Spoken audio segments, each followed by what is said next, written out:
Waheshimiwa wetu watachukuliwa.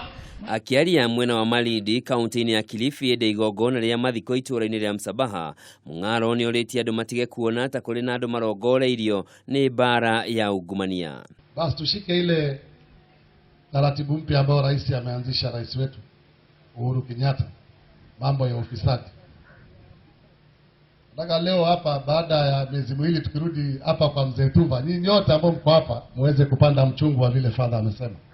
Sababu mtakuwa mmewacha mambo ya ufisadi na tunataka Kenya ambayo itaendelea mbele.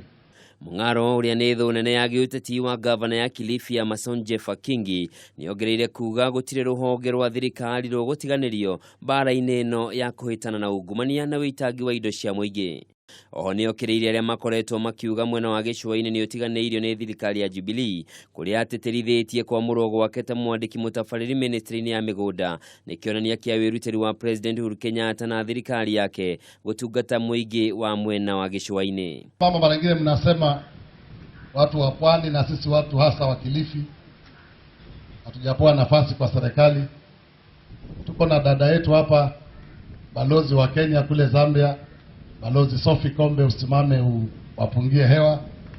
Mungaro uria wahũranagĩra gĩturwa kĩa ugavana wa Kilifi mwaka mũhĩtũku akoretwo yeheretie maitho-inĩ ma mũingĩ kwa ihinda, ũndũ ũrĩa ũcũngĩrĩire arũmĩrĩri yake kũgĩa na njiriri cia ũrĩa arongoreirie.